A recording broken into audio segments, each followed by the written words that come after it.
Gabby, you've called in amazing women in the Las Comadres community. Oh my god, yes, Jamie. I want to know more about how they made it. Yes, right? They're real stories.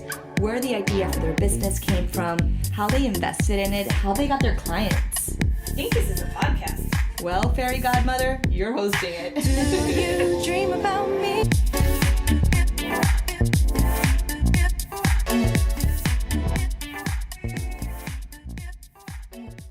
Hello!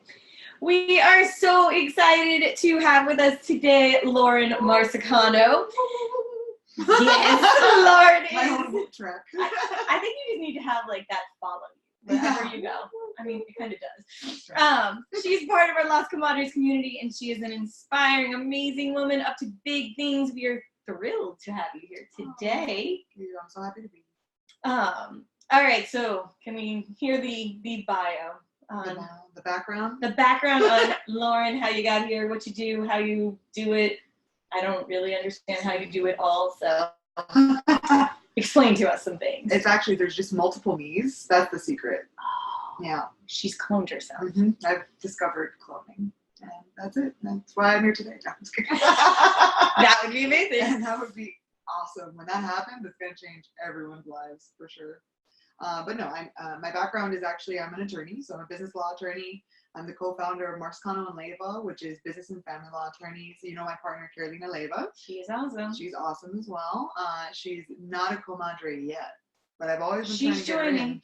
in. I've been trying to get her in. She does the family law side of the law firm, and I do the business law side. And this past year, I also founded another company called Networking Maverick, which is all about helping female entrepreneurs build their queendoms. So I do that with business and, on the Networking Maverick side and with the law side. So everything's all about building queendoms, and whether it's supporting them through the legal process and helping set up, start up, litigate, or if it's on the other side where it's just empowerment, giving you tools and resources and knowledge to help you feel more confident. You're going to build and protect the queendom either way. I love the queendom. The queendom. All right, so how did it start? How did you get here? Oh, how much time do we have? I've had a very long life for a 31, maybe 32 this month. Oh. I know, it's crazy. So I actually started my life's journey moving around the world. Grew up in hotels and resorts. I don't know if you knew that. No. Yes. I grew up in hotels and resorts. My father ran. She is the in-person Heloise. Yes, yes. I am basically that, or Zach and Cody, the sweet life of Zach and Cody. People always say too. They're like, oh, it was exactly like that. Just a little less fun than it showed there, but it was amazing. And I think that's a big part of why I became more outgoing and out of my shell. And I developed relationships at a very young age because I was always the new girl. Mm-hmm. And so that really stuck with me and into my professional career. And through this journey, I knew I wanted to be a lawyer. So at maybe 13, 14 years old, I said, you know what? I want to be the first female Chief Justice of the Supreme Court. Nice. So what's the path that I need to take to get there? And I love the law. And I really liked argumentation and debate when I got older into high school and all those things. And I think my mom was always like, you really love debating everything. I'm sure that she deserves a medal. A medal of some kind. Of some kind. Give that woman an award. She raised two. My older sister, 6 years older, she's a doctor. So she raised a doctor and a lawyer. She was a stay-at-home mom. My dad was gone a lot of the time we were younger, moving around. So it was crazy. So she definitely deserves a lot of the credit for how we were brought up and our drive and determination. So then through that journey, one of my goals was to study the law, obviously. So I did business law and commercial litigation and finance as like kind of not a specialty, but that was kind of my focus in law school. Mm-hmm. And I had achieved one of my goals, which was studying at Oxford University under legal professionals there. So that was a dream come true of mine. And it really changes how your perspective, because they're civil law. Mm-hmm. And we're, constitutional. They're actually constitutional civil. It's just a little bit different. It's kind of a hybrid between all the other civil law countries. Uh-huh. Theirs is based on the Constitution, but they have barristers and they have, they have different classes of lawyers. Whereas in America, we can kind of do it all if you want in the civil law side. So, I don't just do transactional. Mm-hmm. I do litigation and everything. So anyway, I go through this whole process. I'm like, okay, I graduate, I make it, I get a job, I then get another job in big law, and I get, make all the check marks. This is it. I made the money, and I made the prestige, and I got the huge multinational corporate client. I'm like, man, why am I still not happy? There was still something missing, and I was like, maybe just because I'm young, and I've only been out for 2 or 3 years at this point. And I think a lot of people have that. A lot of people are like, am I doing what I'm meant to be doing? Am I in my, your magic or your passion? And so I really started self-reflecting. I listened to a lot of podcasts, read a ton of books, and I was sitting with a group of friends, and they were like, Laura, it sounds like you should open your own law firm. And I was like, oh, but that's something you do when you're like 50. When you're old and have a ton of experience, and that's when you're retiring and you're just training up the new generation of attorneys. And they're like, it just sounds to me like you're getting in your own way. You never let anyone else tell you you can't. Why are you telling yourself you can't? And I was like, dang. You got good friends. Yeah. You have good friends. I was like, wow, you guys are really holding me accountable. And I thought, I was like, okay, you know what? I've been saving up money. I don't have a mortgage, and I don't have kids or anything. This is the time. I'm just going to do it. And I went to my now business partner, Carolina. We were best friends in law school. And actually my now going to be my husband is her cousin. So she introduced us in law school. Yes.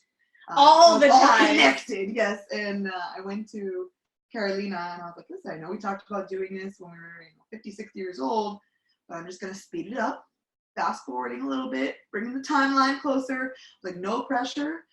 I'm doing this on my own, whether, you come with me or not, but since we had talked about this, I would love to do it together. Right. And luckily she was like, yes. She came back. She thought about it, for a week or two, but she was like, all right, we're doing it. What do we got to do? We planned it. And that's when we launched. That's amazing. So how long have you guys been in business? So we've been in business 3 years, and it's been wonderful. There's always hard times and there's lean times, or whatever every entrepreneurial journey is, but the flexibility of being my own boss, the autonomy that I have, being able to choose my own clients and who I work with, that's so valuable to me. And then I can do the networking that I want to, or do all these other businesses that I want to build. And the reason actually I started Networking Maverick was because during the first year of our law firm, we had, I don't know if you want to call them haters or naysayers, right? Where these people were like, oh, you'll be back. You'll be back because you're not going to want to give up the cushy job with the big paycheck and all these things. And I was like, okay, yeah, thank you so much for your feedback. We appreciate it. We appreciate it. I don't know if you know me. I don't really know if you could work for someone. Yeah. I It wasn't great. And I am someone that takes direction really well, but it wasn't working out. It just wasn't for me. Your personality's too big, man. And they were stifling. Yeah. You need to be the fullest expression of yourself. Exactly. And that's what, with me as the firm, my half of the business is me. Right. So when people choose me as their attorney, they're choosing this. They're choosing me and my whole personality and everything. And that really changed my perspective, because everyone was like, oh, to be an attorney, you have to have your hair in a bun all the time, and you have to have short hair, and wear glasses all the time. And I wear glasses, and I do put my hair in a bun, but that's stuff I do when I go to court. Right. I wear the black suit, a nice collared shirt, hair up, very, very professional, because that's the demeanor in court. That's what the judge wants. That's what the judge wants, but that's not the clients that I want to attract, right? Right. So we ended up making 6 figures our first year. Nice. Right? And so we're like, what? We're doing something right. This is amazing. We're not exactly sure what that was. What's happening? Yeah, oh my gosh, this was, because we thought everyone was like, oh, if you break even between all your expenses, personally, professionally, if you break even, you've succeeded. And we're like, oh, we passed that. We're like, oh, this is amazing. And then our second year, we doubled it. Nice. And we were like, wow, okay. So I started thinking about what we've been doing, and at least for a lot of what I was doing was networking. And I was going out, and through this process, I had a lot of women after the networking events or in between, that we go to lunch or breakfast, and they'd be like, okay, what are you doing with your networking? How are you building relationships? So we're going to all these networking events, but we're not getting business from it, or we're not building, any kind of relationships. And I was like, okay, well, are you trying to sell at people, or are you going there to build a relationship? Right. And their mentality was if they weren't getting a sale, then it was a waste of time. Oh. Right. And so for me, I'm all about building relationships, because my thought process, and I think it's been tested and tried and true, is that once you build the trust in the relationship, you don't need to be selling at all. People are going to come to you for whatever your area is because they trust you. Right. And not necessarily just with commercial litigation. Maybe they'll just come to me for lawyer stuff and I can refer them to other people. But it's that foundation that I now teach people how to create and turn their network into net worth kind of thing, where I have strategies that you can put into place, how to research and plan and go, so that you're actually building these authentic relationships, and you're not trying to do the ABC, always be closing, which that's a way of doing it. It's a way. It's a way. I actually really love the BNI, the farming versus hunting. Right. That really is the mentality. It's, I always give the analogy of the squirrel. Right. I don't know if you've heard it before. Oh, I don't know talk this about one. it. Have you heard me talk about it? Let's go. I think we all need to hear the squirrel. So it's basically that or at least what I've read online. So I haven't independently researched this, but I have looked it up online, and what I found was that the squirrels, when they're going around, they're hiding all these nuts and everything. They only find 20% of the nuts they hide. Oh. Right? So they're gathering up all these nuts and they're putting them away, but they're only actually capturing 20%. So, right, you want to call that the hunting, right? That's the hunting. When right. you go out and you're like, oh, I'm going to make a sale. You maybe make 20% of the time you're making a sale. Right. Right. So the squirrel, 80% of the time, where are those nuts, right? They're everywhere. They become trees. Oh. And the trees grow to give the squirrel more nuts. I like this. So that's the farming versus hunting, where like the hunting, yes, that's a one-time sale. But if you're actually building that relationship, the foundation, the tree that's going to grow, it's going to give you more in the long run. Right? So I always say, be the squirrel. Be the squirrel. And that should be your mentality when you go out and network. You should be focusing on building those long-term relationships. And yes, there will be hunting. There will be those one people like, oh, you're a business law attorney. Great. I need a contract right now. Right now. Today. Right now. Today. Tomorrow. Tomorrow. I'm like, oh, I can't do it right now. We're at an event. But but there will be that. But most of the time it's a year from now, or 6 months from now, or a couple months from now, or maybe they just introduce me. Oh, I have a friend. She's starting up a business. She should really be talking to you. And they just connect us, and boom, there's another, levels of relationships. Yes. So I always say, be the squirrel. Be the squirrel. So that's right. So that's how the law firm and Networking Maverick kind of connect, where it's, whether it's, your business, starting up, forming, whatever, it's building and protecting the queendom, right? So you're building it up with Networking Maverick, and you're protecting it with Marsicano and Leva. All right. So we're going to talk about Instagram right now. Oh, the gram. I have never personally witnessed someone grow their gram as fast as you. So much growth. I literally was like, one day I opened hers and I was like, oh, So much growth. she has 800 followers. The next day, like 3 weeks later, I opened it and I was like, oh, a couple thousand followers. What's she doing? Oh, 20,000. What is she doing? Exactly. Comadres want to know. The Comadres. The Comadres want to know what is happening. How did you do this? Well, so I think at the beginning it was this thing that exploded, right? So when I turned on Networking Maverick, so what happened was that was just an account that was kind of my personal account, my journey as a lawyer kind of thing. I wasn't really posting that regularly. And then about maybe a year and a half ago, it would have been like this time last year. Yeah. So like the summer of last year. I was like, okay, I really want to start doing more of this Networking Maverick type thing. I want to help people build their networks and turn the network into net worth. And I started posting more regularly, and I started going to a lot more events. And I became friends with a couple different influencers. And what happens was my mentality about Instagram completely changed, because it wasn't just about posting. Right. Which is what I had thought before. I thought it was, you just got to post regularly and you just got to be on there and be present. And it's not about that. You need to build relationships in the online community. Right. And you need to be building community, and that's where people are going to resonate with those messages. And so when you get friends that are in that industry, they post about you, and the other people will post about them, and then you get followers coming from here, and you get followers coming from there, and then you're invited to. It's not as popular anymore, but when like 2 years ago, there were a lot more what are called like engagement groups, and they're not I feel like they're dying off now. I feel like people have moved away from them. But at the time, I had been invited to, it was really an online networking. I think people would call it an engagement group. Mm-hmm. But at the time, they're like, oh, join our networking group or an online Instagram networking. And it was this like bloggers collective from all around the world.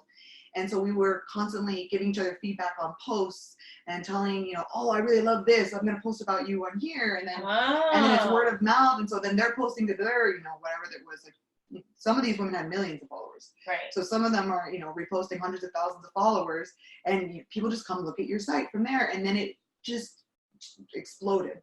It honestly just exploded. People were like, this is what we've been missing. Like, you're coming at it from such a different perspective. Yeah, you have people that are about business and people that are about motivation and mindset and all these things. But I have the lawyer's perspective. I have the business background and legal perspective.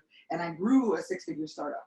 So people were like, this is what we've been missing. And this message is geared toward women. And I was like, well, at the time I was like, I wasn't even gearing it toward women. Right? I was just talking to entrepreneurs. And then it was the women were the ones that kept coming back. And I still have men that are supportive and they want to know. And they're like, oh, and I go to a lot of Scotch and whiskey events. So you end up with some men in there. Yeah, the men love it too. And I love my Scotch community. But I became so involved in these online and live communities that is what really grew the gram. Those relationships I was forming online and in these in person, like the Scotch Society, them, you know, because I would always repost them. Right. So I'd repost people. So you're giving and you're growing. Right. And so that was kind of what I was like, wow, this is huge. But I kind of fell into it. Like I didn't even know. It wasn't a plan, but once it started working, you're like, let's go. Yeah, I was like, whoa, what's happening? I was like, oh my God, I just got, like overnight, I got like a couple thousand followers from this 1 week of posting almost. And I was like, oh my God, I got to post more about that. And that's when in January, I started doing more videos on YouTube because I noticed people liked in my stories more of me being funny or talking about an interesting subject. So that's why I did YouTube. It was like funny educational videos. Right. And we put a pause on that only right now because we're working on my e-course, which is releasing in September, which is 7 Steps to Startup. Awesome. So it's going to help entrepreneurs start and build and protect their queendoms through an e-course that instead of going to an attorney and, you know, maybe people are scared of going to attorneys. Right. Honestly, sometimes they're like, I'm going to end up spending $10,000 on something. And which you could, I guess. You could. Yeah. But you also might, you know, have a ton of peace of mind if you just go to the attorney. Go to the attorney. And so this e-course is supposed to be for the people that maybe have a side hustle and they want to put a ring on it and make it like a legit business. Nice. It's about how to actually choose your business entity, how to start up and actually register online.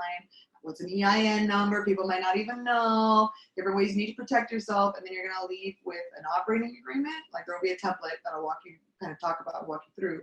But you leave with an operating agreement and you'll leave with 2 other contracts that are the most popular ones for new entrepreneurs, which are the confidentiality agreements, right? And then independent contractor agreements, because you're usually not hiring employees right away, but you do need to know what you're doing with your independent contractors. Right. So you'll leave with all of that in this course. So it's been awesome. Yeah, it's been a really awesome journey, all from the gram and everything. So needed. So needed. All right. So you grew your business super fast. What is the one thing you wish you would have done differently?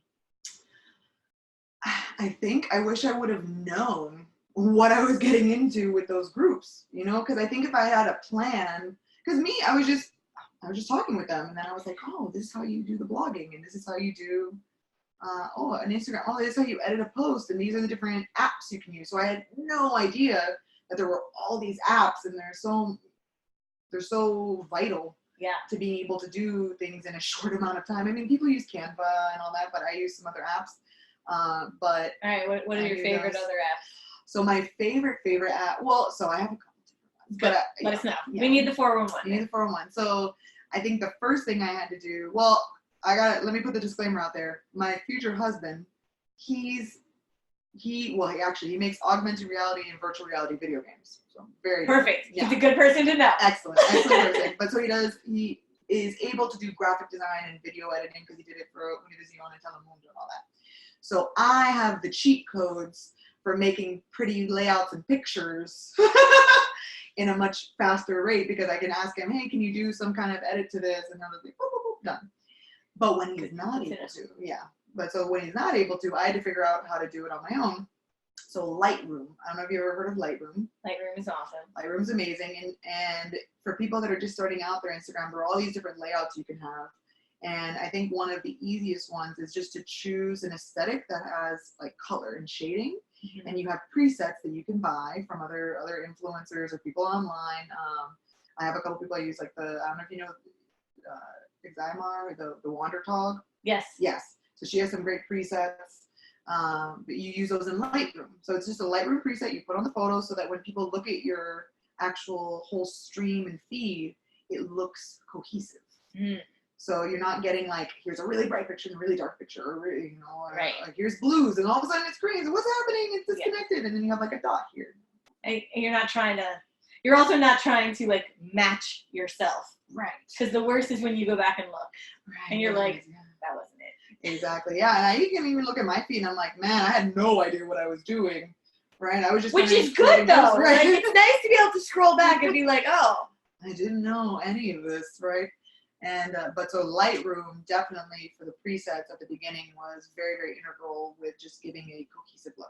Mm-hmm. And then the most popular thing now is actually stories. Mm-hmm. So not even posting, because everything's going on with the Instagram algorithm where some days you'll get thousands of likes and other days you'll get like one. Right. It's crazy. It's crazy what they're doing now. And they might even take likes away in general, which I'm fine. You know, I think that they should, just with the negative mentality that's been getting a lot of people. Yeah.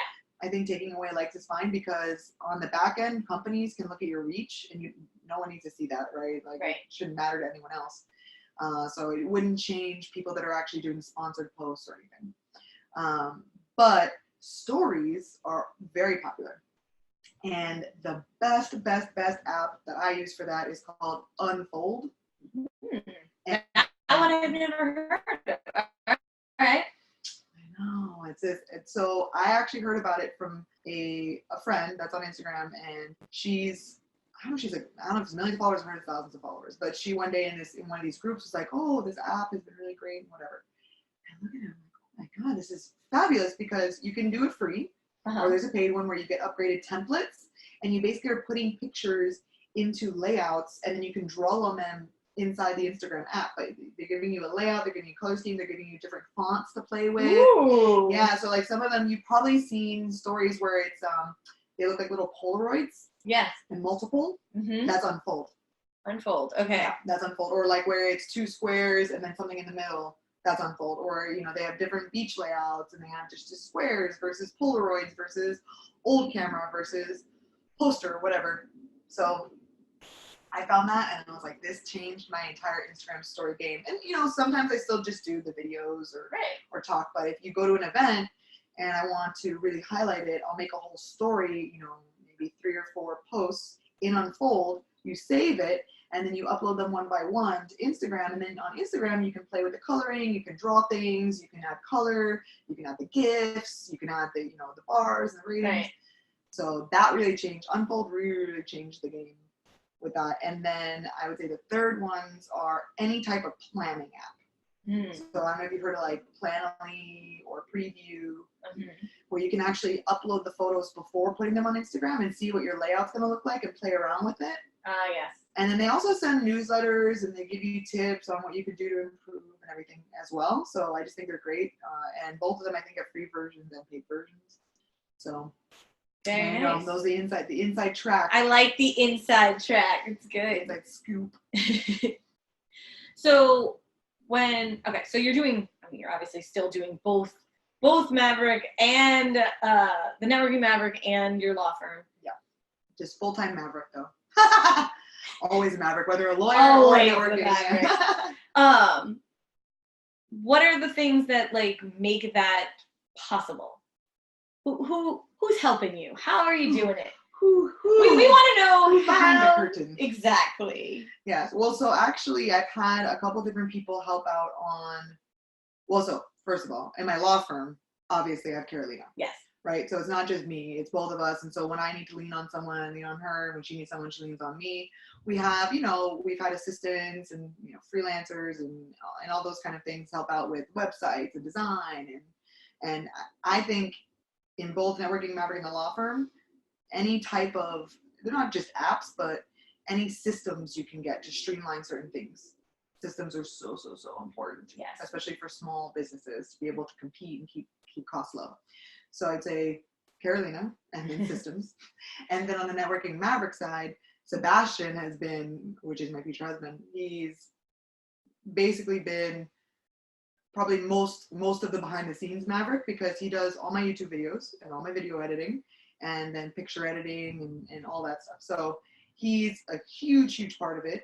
I also have worked with a couple different marketing companies that I've helped with, advertising or putting together campaigns or the look and aesthetic.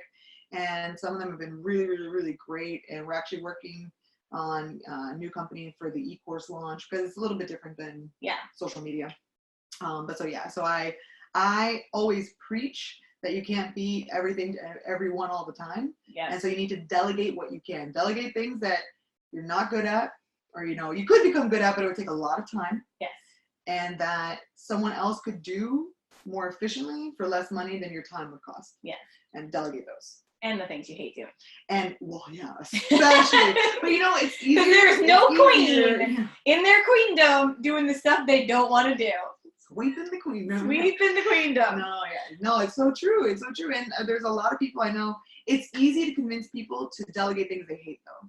It's easy to convince. What's harder to convince people is things that maybe kind of interest them. Maybe they could get good at it, but it would take so much time when you could hire an expert. You're not an expert, but someone that is extremely good at that job, and they could do it for you have to think of time as money. Yes. So if you're charging $250 an hour, $100, even $100 an hour, $50 an hour, and it would take you 100 hours to learn something really well, whereas you could just pay someone. Even if you pay them more, but they can do it in a lot less hours.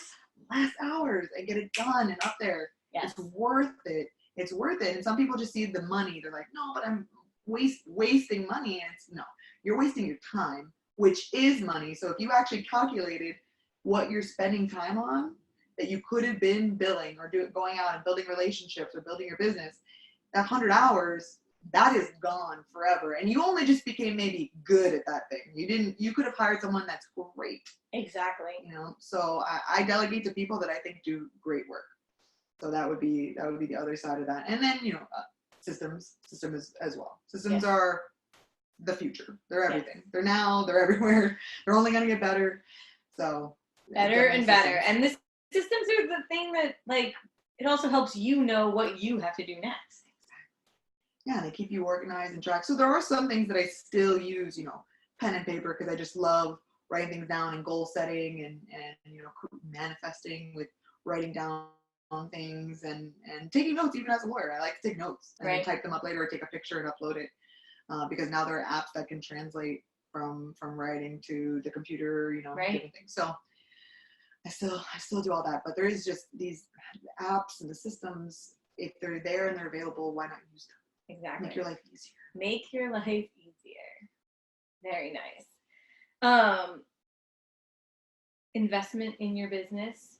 Was there a large startup, or did you guys just sort of scrap it together? Oh no, there was definitely, I think especially with launching a law firm. Yeah. So that was the first business we launched.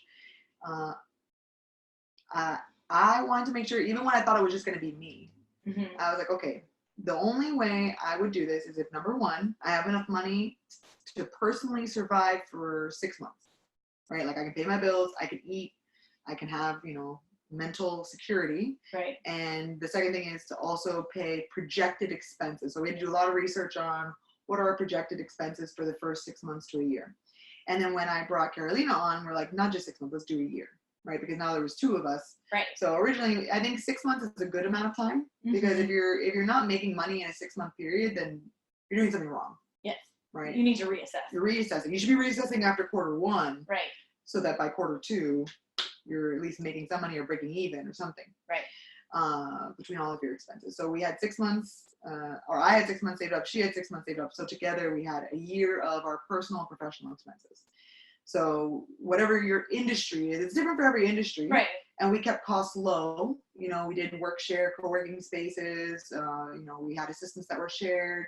We had all these systems in place. So we really, really, really kept our overhead low. And I think that's so, so important for your first year, is making sure your overhead, because I see all these people starting businesses and they're not tested businesses, right? So maybe you did a lot of research, but if it's not a tested business, I think it's almost, I don't want to say like foolhardy or something, but you're very, very confident that this is going to work out. And if it's a completely new business that no one's ever done it, and your build out is $100,000, that's a lot of overhead you got to make up. Yes. Right. I only see that I think makes sense is for maybe restaurants, because you want to stand out and you want to make your restaurant, you know, look trendy or whatever. But I think there are ways you can still keep your costs down and find an area that works better, smaller, and then scale up. Like food trucks. Food trucks was genius to me. Yeah. Food trucks Genius. is the greatest thing ever. So great. And you can even have, like, you could be cooking in your own kitchen at home, giving stuff to food truck, and the food truck goes out and finishes it off, and you're building up your brand.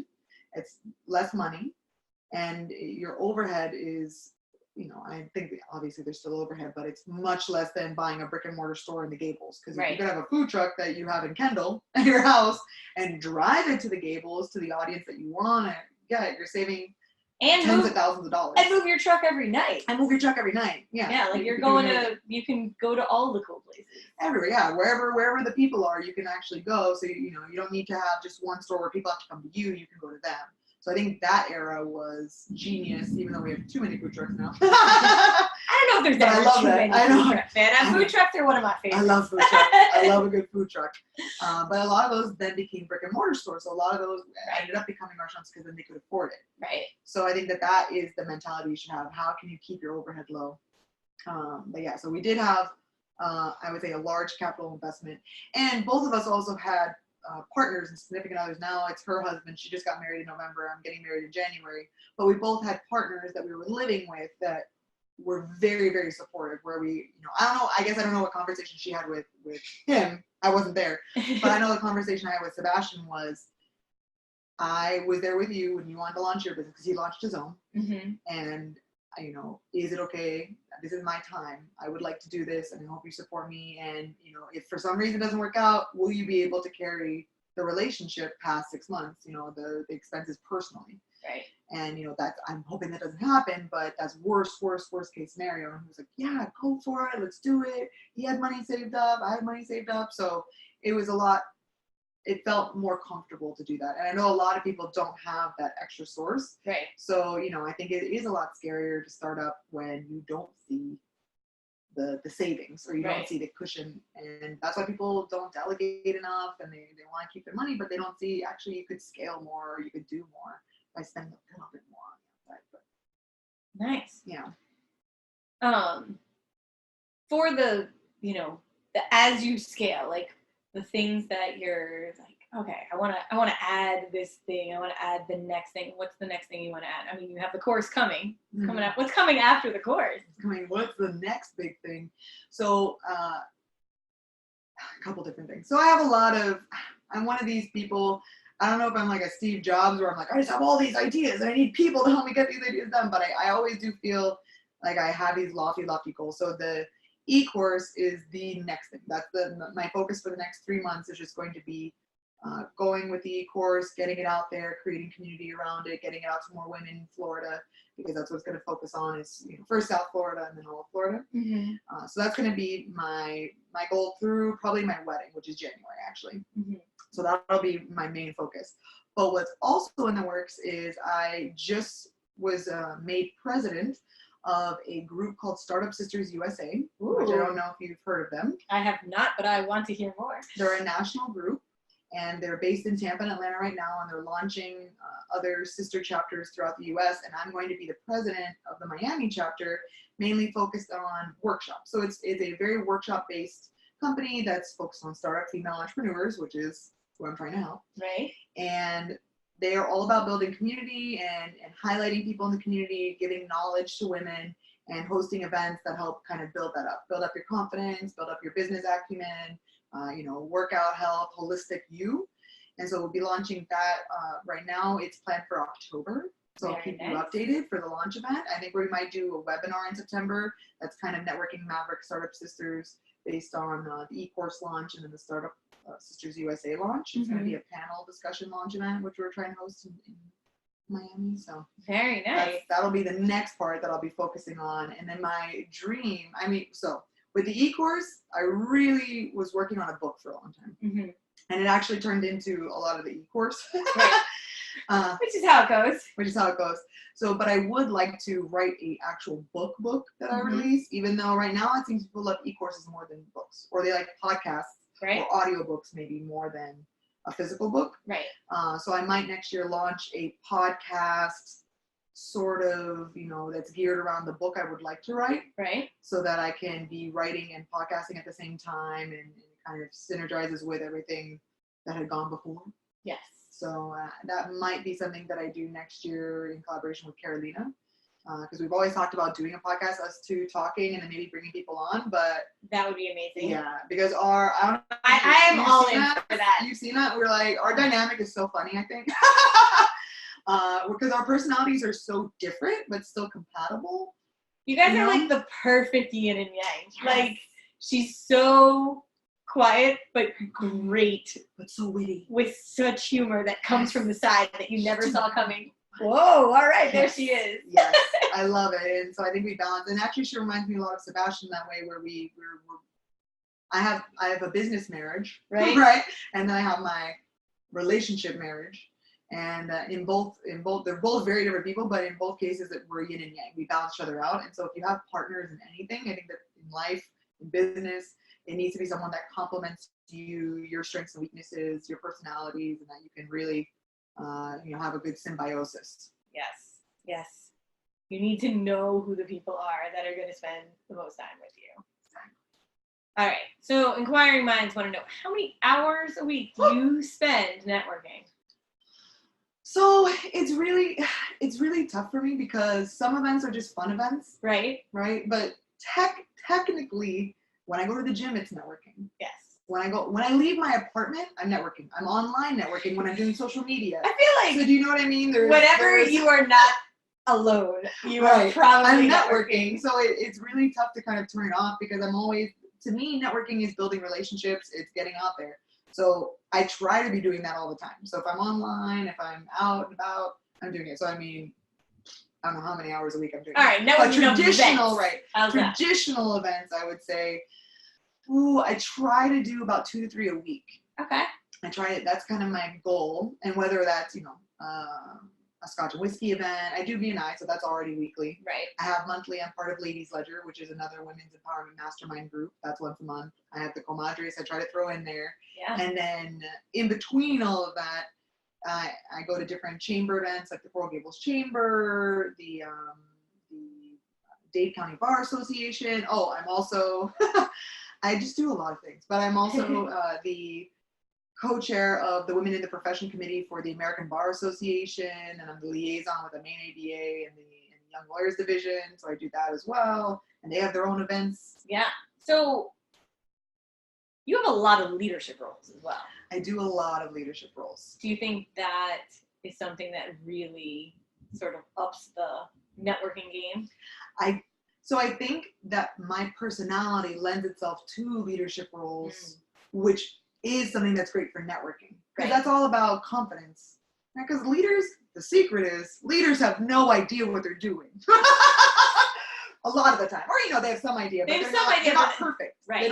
They don't just go in being like, I know everything, and this is you just learn it while you're doing it. You learn like, CEOs, CFOs, all these heads of corporations, a lot of times they have no idea what this particular business needs, even though they have business acumen and life.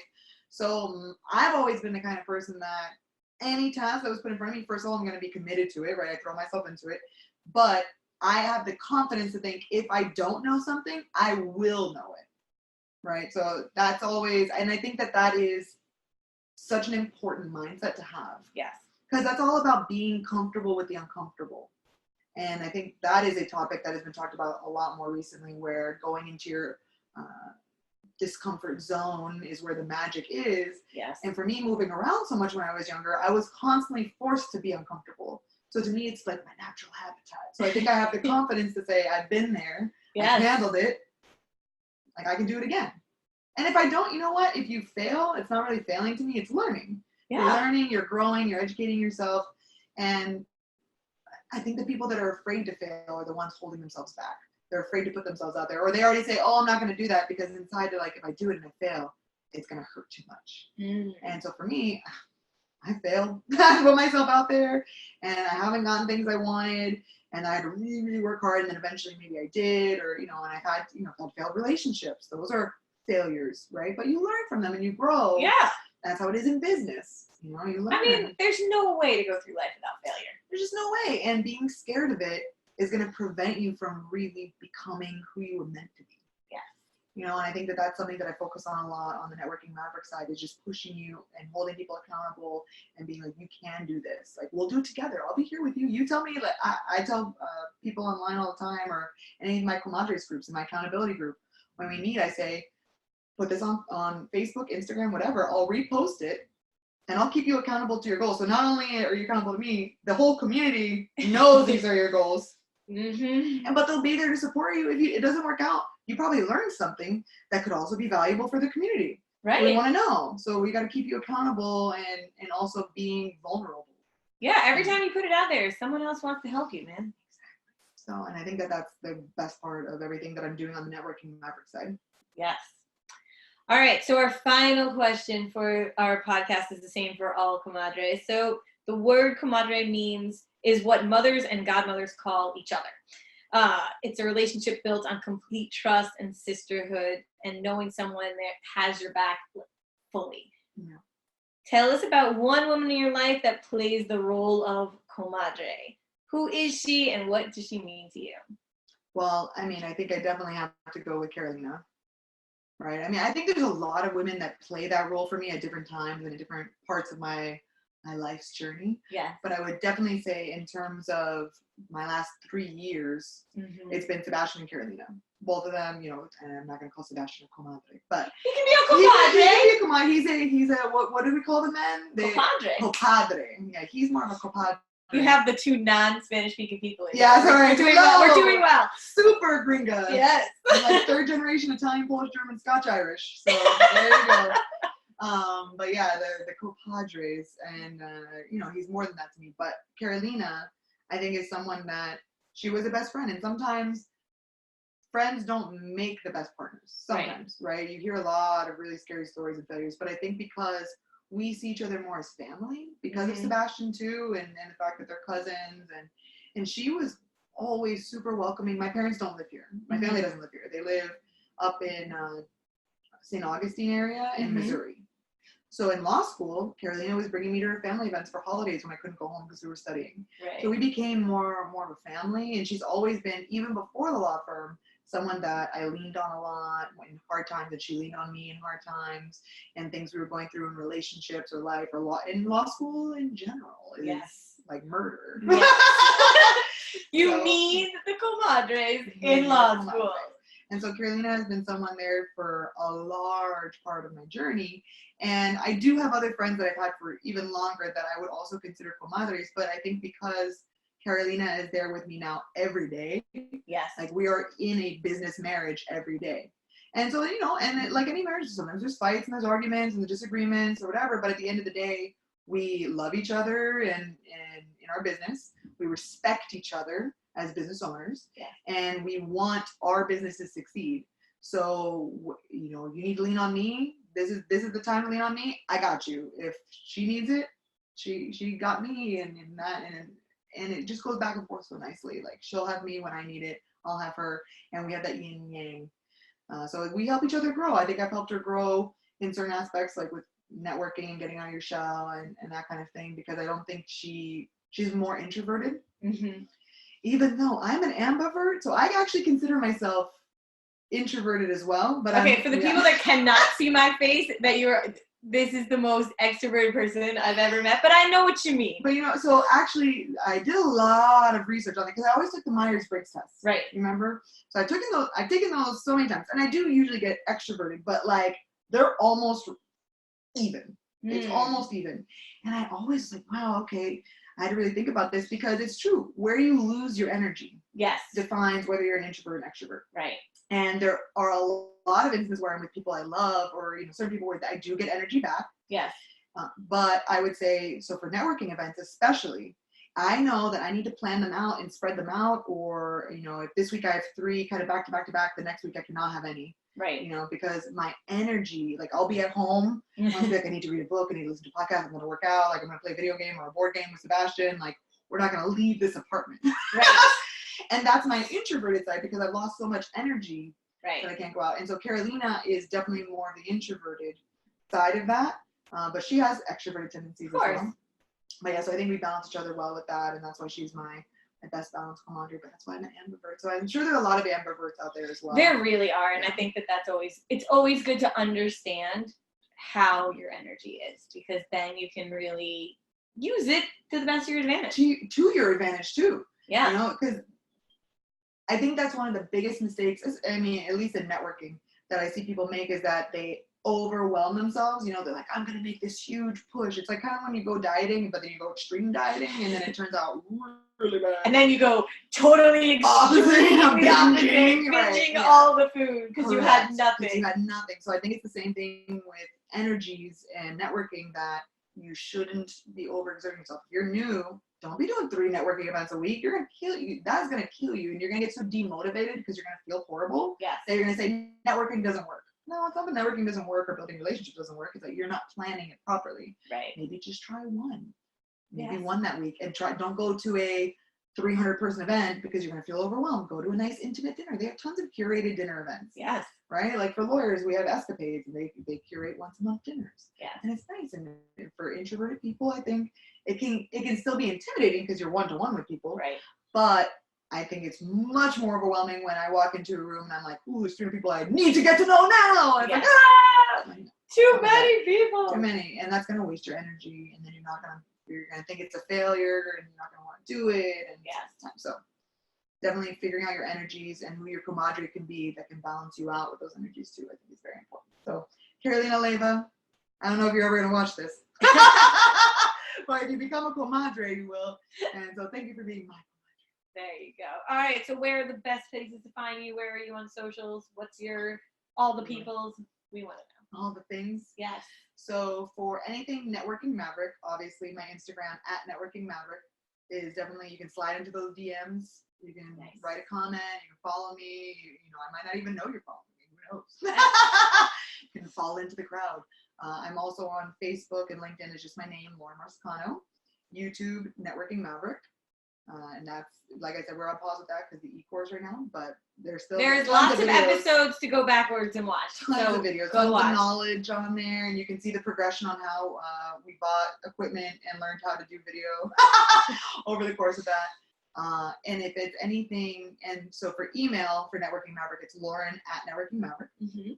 If it's anything legal related, if you want contracts or startup or anything that's actual legal knowledge, then you can go to either mlesquire.com, mm-hmm. or you can email me at lm@mlesquire.com. So that's LM as in Lauren Marsicano @mlmarsicano.esquire.com. And that's how you can email me. And then my newsletter comes out monthly, networkingmaverick.com. You can sign up for it, and it tells you what events I'm going to in the upcoming month. Insider scoop, they knew before anyone that I was releasing an e-course that's on pre-sale right now. So they're getting a discount on that. Awesome. All right. Well, we will have all the links everywhere in the show notes, so you will be able to find Lauren all the places that she is. Thank you so much for coming on the podcast. It's been such a pleasure. Thank you so much for having me. And yes, you can see her at all the Comadres events. When you see her, make sure that you get her to introduce you to everyone. She literally knows everyone. I'll connect you. I'm a connector. All right. Goodbye, Comadres. Thank you. Las Comadres is a community of entrepreneurial women reclaiming sisterhood and uplifting each other in life and in business. Music for the Las Comadres podcast provided by Afro Beta. Learn more about our community and join us at lascomadres.club.